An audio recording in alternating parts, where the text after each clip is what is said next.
E galerinha, hoje eu vim aqui pra reagir mais um vídeo. Pegadinhas de 1º de abril que foram longe demais. Inclusive, esse vídeo é do Fala Sério. Inclusive, antes a thumb e o título era a diferença. A thumb era o Fala Sério falando acabou e o título era acabou o canal.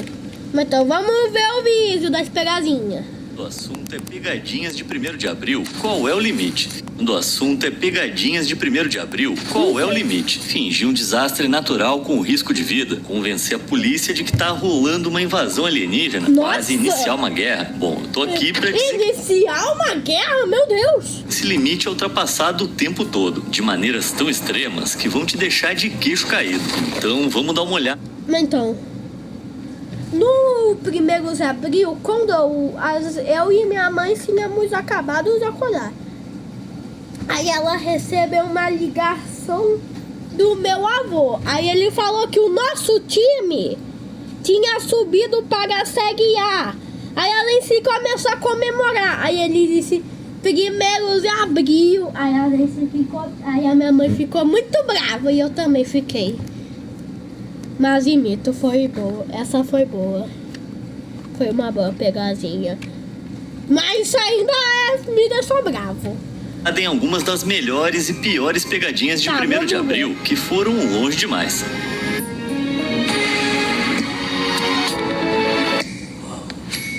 Minha cabeça. Pegadinha em erupção.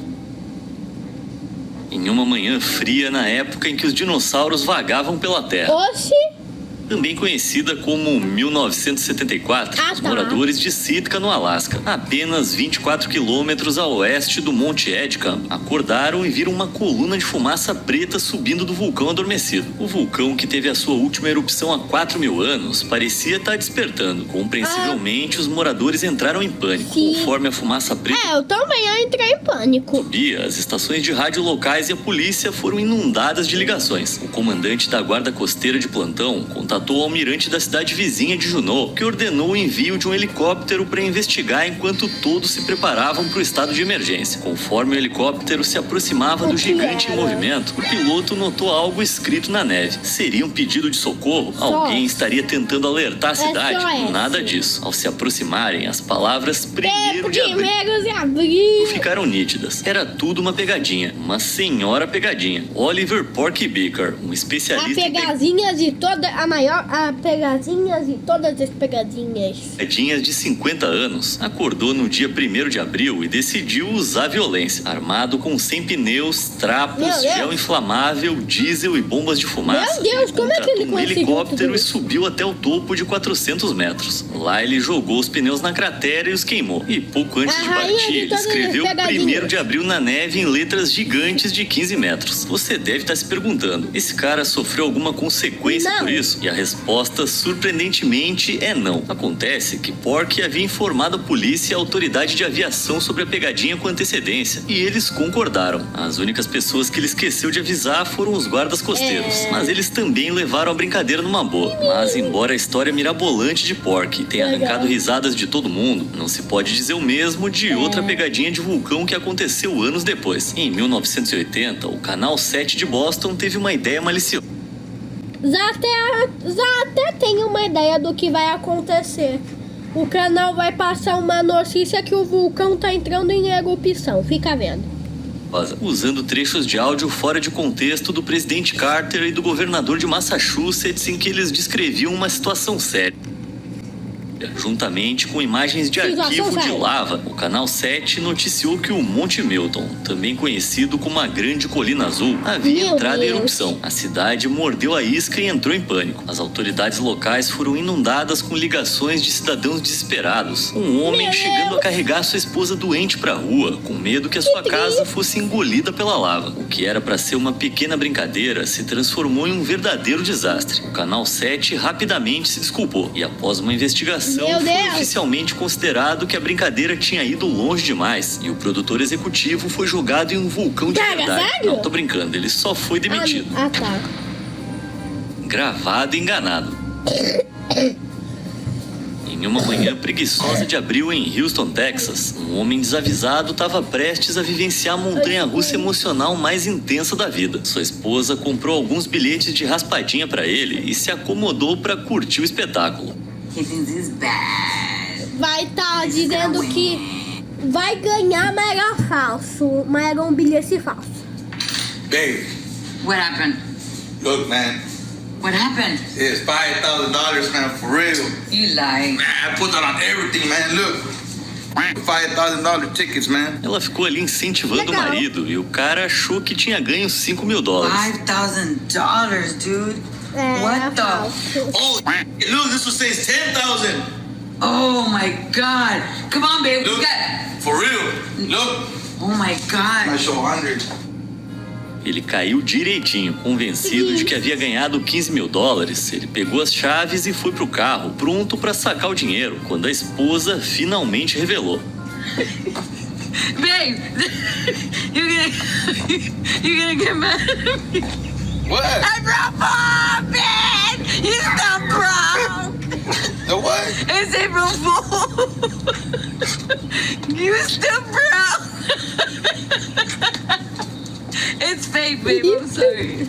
They're fake tickets. Man, why you gotta play like that? Bilhetes de raspadinha falsos. Dá pra ver o coração dele se partir enquanto ele fica em silêncio por um tempo que parece uma eternidade. Chega a dar pena desse cara. Levar uma pegadinha longe demais é uma questão de opinião. Mas essa aqui pareceu meio cruel demais. Agora, sabe o que não é nada cruel? Clicar nos botões de curtir e se inscrever. Aí sou eu que vou me sentir como se tivesse ganhado um prêmio. Mas voltando ao assunto, guerra não é brincadeira. As pegadinhas não se limitam a indivíduos. Às vezes, grandes organizações, incluindo agências de inteligência, se envolvem em pegadinhas de 1º de abril. E os resultados podem ser absolutamente desastrosos. Em 1986, o oficial da agência de inteligência israelense, a Mossad, relatou uma tentativa de assassinato contra Nabi Berri, ministro da Justiça do Líbano. Depois que o brincalhão espalhou a informação por meio de comunicações internas e rádio, o ministro da Defesa israelense agiu de imediato, temendo que a tentativa de assassinato pudesse ser atribuída a Israel e desencadear uma guerra. O ministro da Defesa, Yitzhak Rabin, interrompeu uma sessão da Comissão de Defesa e Relações Exteriores do Parlamento e anunciou a notícia alarmante. Poucos minutos depois, Rabin descobriu que era uma pegadinha de 1º de abril e contou aos parlamentares. Mas o estrago já estava feito. A notícia se espalhou feito fogo em palha seca. Rádios israelenses transmitiram a notícia por 2 horas, até que finalmente interromperam a transmissão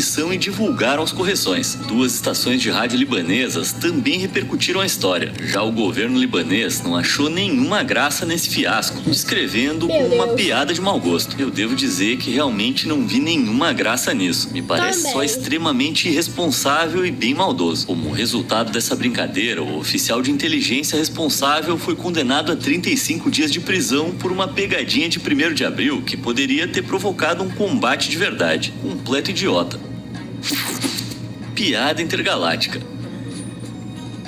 Todo brincalhão sonha em ter uma ideia de pegadinha de outro mundo. Mas o Jornal da Jordânia pode ter levado isso um pouco ao pé da letra. Em 2010, o Al-Gad, um jornal da Jordânia, publicou na sua primeira página que OVNIs haviam pousado e alienígenas de 3 metros haviam saído deles em Al-Jafer, uma cidade desértica no leste da Jordânia. Os moradores locais não gostaram nada de ler que homens cinzentos gigantes tinham pousado nas proximidades e o pânico generalizado se instaurou. Os moradores foram às ruas, prontos para lutar contra os seus novos senhores cinzentos. O prefeito chegou a acionar as forças de segurança para procurar os aliens e quase ordenou a evacuação de 13 mil pessoas. Quando o prefeito se preparava para o pior, descobriu que não passava de uma brincadeira. O editor do jornal, Moussa Baroumer, disse mais tarde que a história havia sido exagerada. Eles só queriam entreter, não assustar. O prefeito não viu dessa forma e quase processou a organização. Mas aí os funcionários de alto escalão ligaram e pediram desculpas pessoalmente para dar uma amenizada na situação. No Reino Unido, o milionário milionário Richard Branson decidiu fazer a sua própria pegadinha de 1º de abril em 1989. Branson e seu amigo Don Cameron disfarçaram um balão de ar quente como um OVNI e sobrevoaram os céus do sul da Inglaterra. A ideia de Branson era pousar no Hyde Park em Londres. Só que devido à mudança na direção do vento, a equipe teve que pousar o OVNI mais cedo e acabou trazendo para um campo próximo à cidade. À medida que os relatos sobre o OVNI voando baixo se espalhavam, o exército foi colocado em alerta e a polícia o perseguia de perto. 3 policiais chegaram ao local e se aproximaram cuidadosamente da nave com seus cacetetes em punho. De repente, a porta se abriu e Cameron, um homem com nanismo, surgiu vestindo uma fantasia prateada de alienígena, enquanto Richard Branson, escondido, enchia o ar com gelo seco. A cena aterrorizou os policiais, que muito corajosamente fugiram. Assim que o reforço chegou, a nave foi cercada e Cameron e Branson finalmente revelaram que não passava de uma pegadinha. Mais tarde, um dos policiais admitiu que aquele foi o momento em que ele mais se assustou em 20 anos de carreira. Realmente deve ter sido a primeira vez que a polícia foi chamada para perseguir um ET. Branson foi duramente criticado depois pelo inspetor-chefe Andrew Nilsson, que temia que os avistamentos da nave pudessem ter causado acidentes de trânsito, já que os motoristas atônitos ficavam tentando olhar. Isso sem falar no desperdício de recursos da polícia. Acho que dá pra dizer que essa pegadinha tava anos-luz à sua frente. Mas acontece que pessoas surtando com notícias falsas sobre aliens é uma tradição consagrada. Embora não tenha acontecido em 1º de abril, nem tenha sido pegadinha, em 1938, a rádio CBS transmitiu a adaptação radiofônica de A Guerra dos Mundos. Essa adaptação do clássico de ficção científica de H.G. Wells, narrada por Orson Welles, que apesar dos sobrenomes não são parentes, convenceu os ouvintes em pânico de que uma invasão alienígena tinha... Como é que 2 pessoas podem compartilhar o mesmo sobrenome, mas não ser parentes? Eu não entendo isso. Como é que isso pode acontecer? Alguém me explica? Começado que Nova York havia sido invadida por gás venenoso. Eu sei que sobrenomes eram pra ser algo exclusivo de cada família.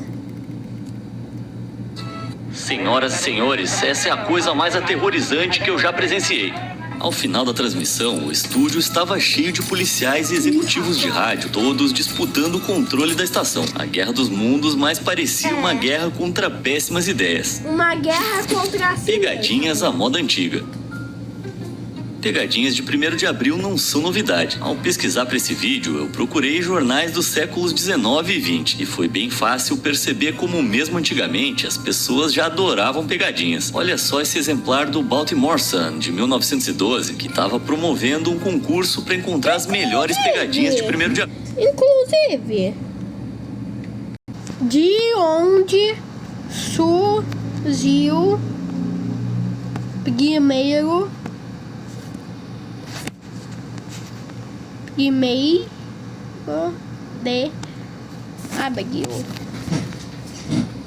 O dia da mentira, 1º de abril, surgiu na França do século 17, por volta de 1582, com a mudança de calendário juliano para gregoriano. O ano novo, antes de ser comemorado em 25 de março, é que no início de primavera passou para 1º de janeiro. Quem demorou a aceitar a mudança e virou alvo de brincadeiras chamado de bobos de abril. Entendi. Entre os vencedores do prêmio de $1 estava o jovem J. Milton Winner. Estava escrito que ele ia vencer, já que seu sobrenome significa vencedor em inglês. Winner alegava que aos 9 anos ele enganou a própria mãe, fazendo-a comer um doce de pimenta vermelha. Óbvio que ela logo descobriu e agiu furiosa, mandando Winner pegar batatas na despensa. Assim que ele entrou, ela bateu a porta e o trancou lá dentro, gritando 1º de abril. É isso que você ganha por enganar a própria mãe. Ela então o deixou lá por tempo suficiente para ele perder o jantar e ter que dormir com fome. Tudo bem que talvez a gente seja muito permissivo hoje em dia. Agora, trancar uma criança de 9 anos em um armário por horas parece uma brincadeira. Isso é meio criminoso. que passou dos limites. Do mesmo jornal Baltimore Sun de 1912, vem a história de Anna Rosenberg, de 15 anos. Anna sempre sonhou em ter um exemplar do livro Oliver Twist. Ela implorava para os pais toda hora, mas eram tempos difíceis e o dinheiro era escasso. Então, um certo dia, já adivinhou qual, né? 1º de abril. Ele disse que ia dar o presente, mas era zoeira. Pai a surpreendeu com um presente em um belo embrulho. Ele disse que era o livro favorito dela, e a garota rapidamente rasgou o papel. Assim que levantou a capa, ela explodiu em seu rosto, deixando a garota terrivelmente assustada. Seu pai brincalhão tinha colocado um pequeno foguete dentro de um livro oco, programado para explodir ao ser aberto, junto com um cartão que dizia 1º de abril. Ah, que engraçado. Que é isso, cara? Parece coisa do Coyote. As brincadeiras de 1º de abril eram tão comuns no início do século XX que em 1922 levaram à morte de uma mulher. No dia 1º de abril daquele ano, uma cozinheira profissional em Catford, na Inglaterra, literalmente pegou fogo enquanto trabalhava e gritou por socorro. Só que seus colegas, supondo que seus gritos fossem só uma brincadeira de 1º de abril, a ignoraram completamente. A mulher acabou sendo consumida pelas chamas, e até hoje a sua trágica história serve de alerta. Mas as pegadinhas antigas desastrosas ainda não acabaram. Essa próxima vem de uma edição de 1894 do Wood County Reporter. Em 2 de abril daquele ano, na pequena cidade de Buena Vista, no estado de Wisconsin, uma senhora chamada Lyman Smith acordou e foi buscar água no poço. Depois de dar água para sua filha pequena, para um inquilino e ela própria tomá-la, percebeu algo estranho. Aquela água tinha um tom verde claro. As autoridades foram chamadas e encontraram um saco no fundo do poço, tendo quase 1 quilo de pó de verde Paris. O verde Paris foi criado... As pessoas não tinham noção naquela época? Não tinham noção do perigo? 1814 como uma tinta que adornou inúmeras telas por 50 anos, até as pessoas perceberem um probleminha. Era terrivelmente... Acme! Ó, Acme! Coyote! Sama o Coyote! Por que nunca lançou o filme da Acme versus o Coyote? Parecia mó legal aquele filme. Sama Acme... Coyote! Processe a Acme! Sama o Coyote! Coyote, cadê você? 3ª vez que fez o Acme causar o mal. Tóxico. A tinta tinha altos níveis de arsênico e envenenava. Acme é uma empresa real? Acme.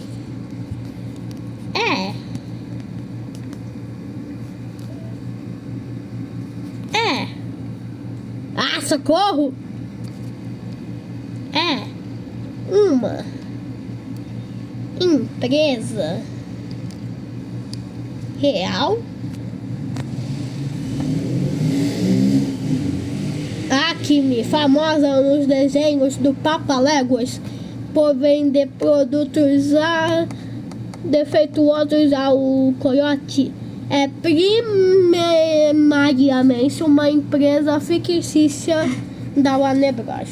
Constantemente os trabalhadores das fábricas, tornando a produção muito cara, reconhecendo que a tinta talvez não fosse adequada para trabalhar. Em 1867, o Verde Paris foi relançado como o primeiro inseticida químico do mundo. Ou seja, dá para afirmar... Meu Deus! Que a tinta conseguiu ser tão ruim que virou inseticida. Certeza que quando você encontra 1 quilo da substância no fundo de um poço, isso é realmente muito preocupante. Embora a pessoa responsável nunca tenha sido pega, o fato do seu ato aparentemente ter ocorrido na noite de 1º de abril sugere que ela pode ter tido um senso de humor extremamente perverso ou ter sido incrivelmente ignorante da gravidade do que fazia. E, claro, a data pode ter sido só uma coincidência. Felizmente, a adulteração do poço foi descoberta antes que alguém encontrasse um destino trágico. Ainda assim, a mãe e a filha ficaram temporariamente doentes. Se de fato foi uma brincadeira, pode ser a mais idiota de todos os tempos.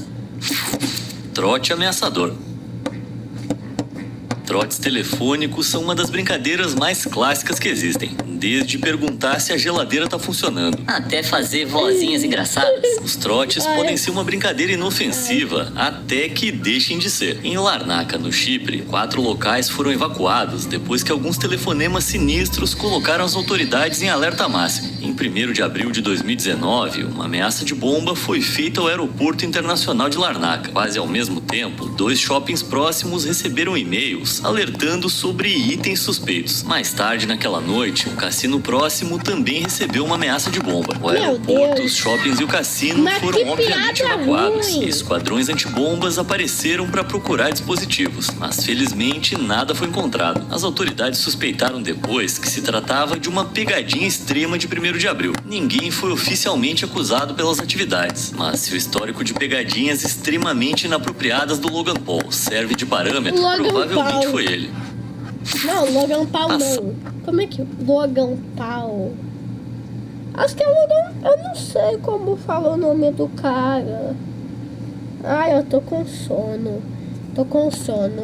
Vou dormir. Agem para demissão. Como já vimos, veículos de notícias têm uma queda por espalhar notícias falsas em nome de uma boa pegadinha. E o jornal britânico The Times não é diferente. Em 1972, o jornalista do Times, John Carter, publicou uma matéria curiosa sobre a Thomas Cook, uma agência de viagens britânica que comemorava o seu centenário. Carter achou que seria uma brincadeira engraçada de 1º de abril anunciar uma viagem de luxo ao redor do mundo com a Thomas Cook pelo mesmo preço que custaria um século antes, 210 guinéus, o equivalente a cerca de $260 hoje. Logo, filas começaram a se formar em frente aos escritórios da Thomas Cook por todo o Reino Unido, com pessoas ansiosas para aproveitar a oferta incrível. Como você pode imaginar, a situação a partir daí só piorou. Quando as pessoas descobriram que tinham sido enganadas, a empolgação rapidamente se transformou em raiva. Com a enxurrada de telefonemas furiosos chegando ao jornal e à agência de viagens, John Carter foi demitido por causar um alvoroço nacional. O cara comprou uma passagem só de ida pro olho da rua. Péssimas intenções.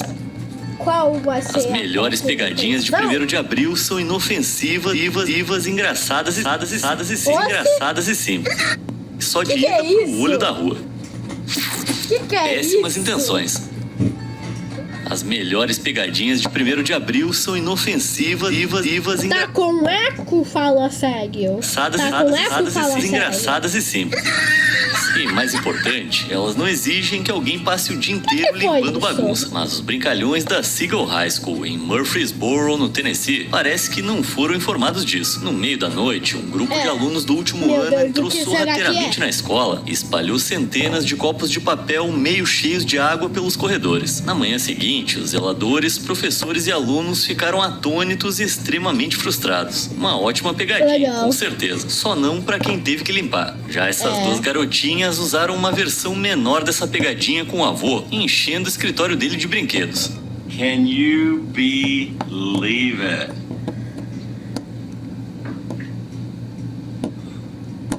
There are stuffed animals Não vejo nenhum problema nisso.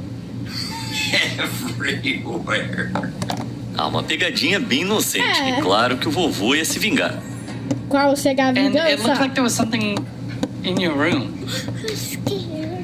Tá? It smelled like poop in here, I thought. Oh no, Junkin! Oh, He pooped on my bed! não! Pois é, a clássica pegadinha do cocô falso. Mas infelizmente a criança não reagiu nada bem. It's not real poop. Hey, it's not real poop. Look. It's pretend poop. Papa got you ate for fools. Papa did this. Legal. It's pretend. Ok, He legal. got you. Melhorou. Que eu achei que era real. Mas não é, então melhorou. Oh, honey. Não chore, Mas querida. depois ela se acalmou e até se divertiu. You got me, Papa. We'll get you next time. You got me, Papa. We got you next time. Às vezes as pegadinhas mais simples são as melhores, como essa pegadinha da buzina de ar no banheiro. Inofensiva, engraçada e muito simples. Uma daquelas que não tem erro. E provavelmente esse nem é o pior barulho que sai nesse banheiro, que é uma pegadinha ainda mais simples e eficaz. É só colocar um par de botas em algum lugar improvável e fazer parecer que alguém ficou preso. Não, chefe, nem vi o Ronaldo hoje. Por que você tá perguntando? Meu Deus. Mídia da zoeira. Foi legal. Voltando Mídia para a da Inglaterra, zoeira. a rede BBC construiu uma reputação considerável como brincalhona ao longo dos anos. E uma das suas melhores pegadinhas Vamos ver. aconteceu em 1980. A BBC World Service, uma estação de rádio internacional, anunciou que o Big Ben de Londres ia Big virar Ben. digital e se chamar Digital Dave para facilitar Legal. a leitura das horas pelos turistas. Juntamente com seu novo visual digital, a torre transmitiria boletins de notícias de 5 minutos todas as noites e os famosos sinos seriam substituídos por bips. Mó zoeira, né? O Isso. autor também falou que Isso ia ser chato. Se eu fosse substituído por bip, ia ser chato. os ponteiros do relógio iam ser dados de presente aos primeiros que ligassem. O marinheiro japonês ansioso no Quem que ia querer um ponteiro gigante e um relógio? Isso parece até um plano de Dudu fez Smith roubar o ponteiro do Big Bang. meio do Atlântico, de alguma forma conseguiu ligar. Mas aí a piada foi ele. Era tudo uma pegadinha. Uma pegadinha que marcou a história. Décadas antes, Essa em foi 1957, a BBC exibiu um falso documentário sobre árvores de espaguete. O falso documentário mostrava uma família suíça colhendo espaguete Árvore de após o inverno espaguete? ameno. Em seguida, a reportagem foi para Itália para mostrar as plantações de espaguete em flor, que estavam É tendo um isso. ano particularmente bom graças ao desaparecimento do infame gorgulho do espaguete. Depois disso, Que a BBC teria isso? recebido centenas de ligações de telespectadores curiosos, perguntando como cultivar árvores de espaguete. E a todos eles disseram para colocar um ramo de espaguete em uma lata de molho de tomate e torcer para dar certo. Eu já tentei. Isso é incrível. Isso é incrível. Isso é incrível. Quando eu ficar triste, é só eu lembrar disso. E plantar lasanha, mas é um processo complicado. São muitas camadas. Sabe o Pioneiro que também tem várias camadas? Ogros. Porque ogros têm camadas. E cebolas têm camadas. E ogros e cebolas são parecidos. Porque ogros têm camadas. E cebolas também têm camadas. E eu tô fazendo a referência a uma cena do filme do Shrek. da zoeira online. Quê? Ah, no... Em 1999, um grupo de brincalhões realizou uma aula magistral de como enganar usuários ingênuos da internet, que era recém uma novidade na Vamos época. ver. A equipe criou o webnode.com e o fez parecer um site aprovado pelo governo. A página inicial exibia com orgulho um comunicado de imprensa da Business Wire, anunciando uma iniciativa apoiada pelo governo para arrecadar 4 bilhões de dólares para criar a internet da próxima geração. Prometia muito Legal. mais velocidade e explicava que arrecadariam dinheiro vendendo 40 milhões de nós de rede a 100 dólares cada. Meio que hoje a gente tem algo parecido. Não, pera, não. Ah, não sei. Eu ia falar que hoje a gente tem algo parecido, mas não faço a mínima ideia. Na verdade, um nó de rede é qualquer coisa conectada à internet. Pode ser um computador, um PlayStation ou uma impressora. Mas em 1999, o Google tinha acabado de ser Legal. lançado publicamente e o nível de conhecimento em informática era baixo. Assim, as pessoas eram facilmente Legal. enganadas por termos técnicos impressionantes e que soavam legítimos, como por exemplo o nó de rede, cujas definições reais elas desconheciam completamente. O site parecia legítimo. Nem eu sei o que é um nó de rede.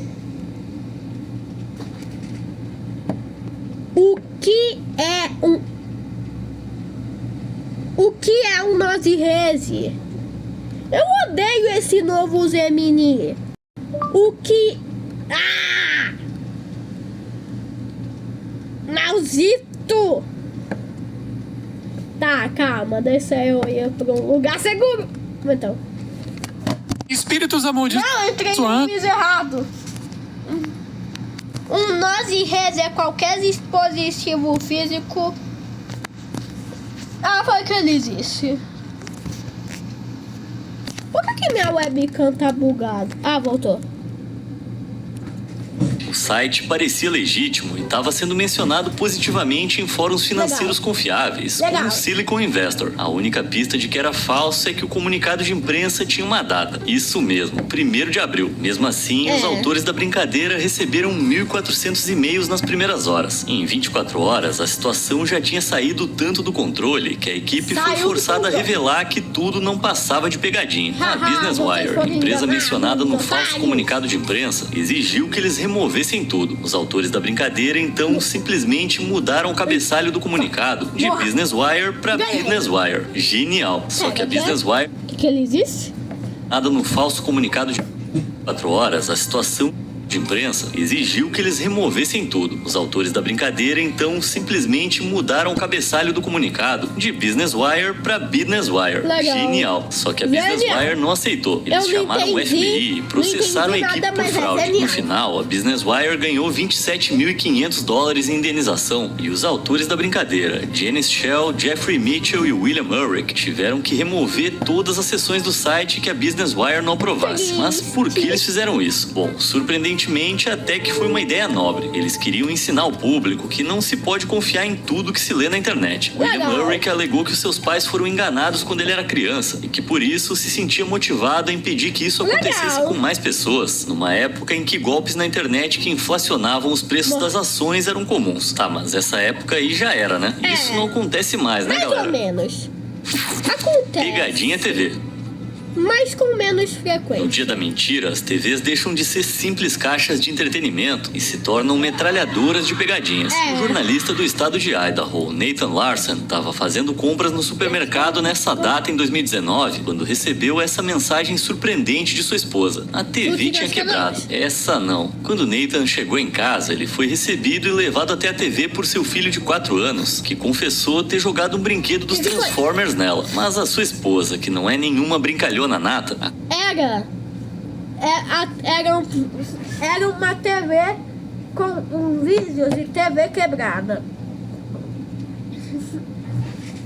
Inclusive, uma vez teve um cara que ia fazer essa trollagem, só que ele precisava de algo para chamar a atenção da esposa. Aí ele jogou um negócio no chão pra fazer barulho e atrair ela. Só que ele conseguiu jogar um negócio no chão, aí o negócio quicou e foi na TV. Socorro! Acabou caindo na gargalhada. Quando Nathan olhou mais de perto, percebeu que a TV estava só passando um vídeo falso que fazia a tela parecer quebrada. Infelizmente, a pegadinha já havia tido impactos financeiros bem significativos, já que Nathan tinha comprado uma TV nova a caminho de casa. E falando em pegadinhas com TVs realmente bem-sucedidas... Não dá pra pedir reembolso da TV nova? Não dá? Não tem... A loja não tem a política de reembolso? Quem melhor para esse trabalho do que uma grande empresa de TVs? A LG tem um talento especial para usar suas telas realistas em pegadinhas muito inteligentes. Por exemplo, quando fizeram um comercial, convencendo pessoas desavisadas que o chão do elevador estava desabando sob seus pés. Não!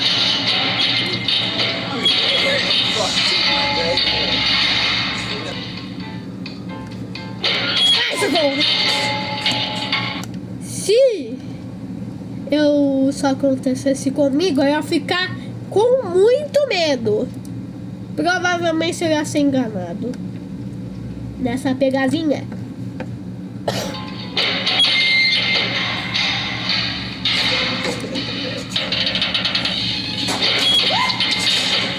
Ou então, quando encenaram uma falsa entrevista de emprego e aterrorizaram os participantes, fazendo-os acreditar que um meteoro estava prestes a atingir a Terra.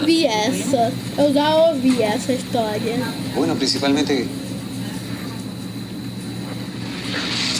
¿Tuvo algún problema al llegar acá ahora? No. Estamos un poquito... Madre. Foge! Aqui está na... Não adianta correr ou se esconder! O meteoro vai pegar você!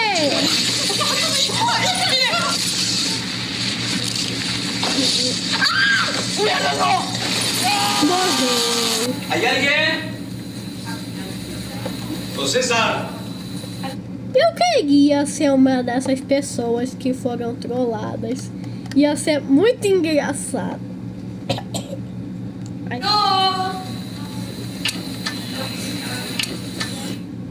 Isso aí tá me parecendo mais uma peça de marketing totalmente encenada do começo ao fim. Mas se alguém aí tiver condições de fazer isso aqui de verdade, por favor, faz essa pegadinha e me mostra.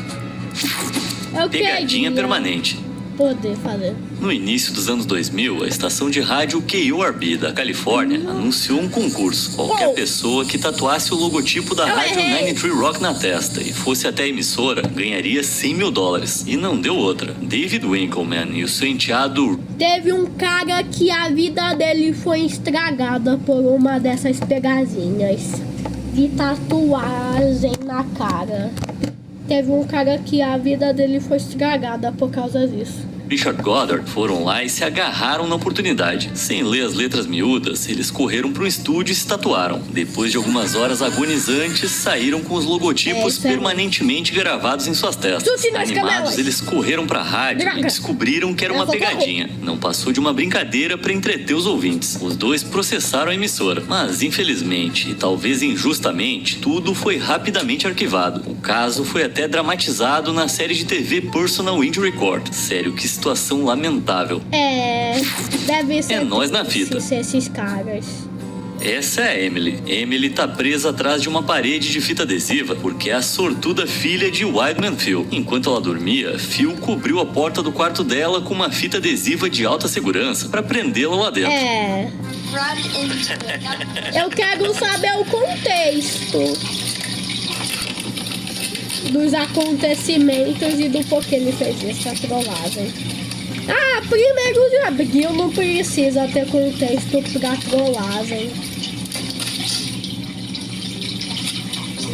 Depois de muito esforço, ela consegue sair enquanto... Eu sou um mestre no Slap Battles. Batalhas de tapa. Não. Socorro. O pai observa e ri. O olhar dessa garota diz tudo. Pelo jeito, ela não aguenta mais as pegadinhas do pai. Se é isso que o Wildman Phil apronta no dia da mentira, eu adoraria ver ele se juntar a Jonathan Hartick, o zoeiro da fita adesiva de Pittsburgh. Embora isso aqui não tenha sido no 1º de abril, Jonathan mostrou seu comprometimento com pegadinhas ao cobrir a casa dos pais com 96 quilômetros de fita. Nossa, os pais dele devem temer o dia 1º de abril como se fosse o dia do juízo final. Pegadinha. O pai observa e ri. O olhar dessa garota diz tudo. Pelo jeito, ela não aguenta mais as pegadinhas do pai. Se é isso que o Wildman Phil apronta no dia da mentira, eu adoraria ver ele se juntar a Jonathan Hartick, o zoeiro da fita adesiva de Pittsburgh. Embora isso aqui não tenha sido no 1º de abril, Jonathan mostrou seu comprometimento com pegadinhas ao cobrir a casa dos pais com 96 quilômetros de fita. Nossa, os pais... Eu não ia querer ser pai... Eu não ia querer ser pai desse cara. Realmente morri, mas sobreviver. Então. Os dele devem temer o dia 1º de abril como se fosse o dia do juízo final.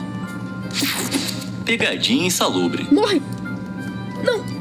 Glenn Howlett era um gerente sênior da prefeitura de London, no Canadá. Como qualquer outro trabalhador esforçado, Glenn decidiu que era hora de ele e sua esposa tirarem férias. Então reservou um merecido período para descansar. Mas Glenn não podia simplesmente curtir suas férias em Alberta. Podia? Não tem descanso para o trabalhador. No meio das suas férias, Glenn recebeu um e-mail desejado. O prazo para um grande projeto em que ele trabalhava havia sido antecipado. Ao ler o e-mail, ele entrou em pânico. Ele estava trabalhando no relatório há tempos. Então perder o prazo não era uma opção. Sua pressão arterial disparou enquanto ele encurtou suas férias e correu de volta ao trabalho. Glenn estava tão estressado que chegou a ter palpitações e passou mal. Finalmente, Glenn voltou ao trabalho, pronto para sacrificar sua saúde pelo prazo, quando teve o tapete puxado abaixo de seus pés. Era tudo uma pegadinha. Um dos colegas de trabalho de Glenn, um gerente de alto escalão da prefeitura, achou que ia ser engraçado pregar uma peça nele. Pois é, só que não foi. Nossa, que engraçadinho! Com o meu palhacito, nossa, seu fio da fruta. Você é um fio da fruta. Da árvores e frutas, das piores frutas do mundo. Você é uma fruta podre. Às vezes eu começo uma sentença e nem eu sei para onde ela vai. Mas espero descobrir no caminho. Um grande sábio falou isso uma vez. E o nome desse sábio era Sr. Wilson. As férias de Glenn foram completamente arruinadas. Tudo por causa de um cara querendo fazer gracinha. A brincadeira foi considerada tão extrema que Glenn processou a prefeitura e ganhou um pacote de aposentadoria antecipada. Legal. Depois disso, a prefeitura proibiu pegadinhas expressamente. Parabéns pra esse idiota que arruinou as outras brincadeiras. Dessa vez, teve um final bom. Brincadeiras inocentes e engraçadas com o resto dos colegas. Porque trabalhar num ambiente onde não pode zoar nem um pouquinho também é muito chato. Qual foi a pegadinha de 1º de abril mais ultrajante? Acabou o vídeo. Esse vídeo tá muito longo. Tchau.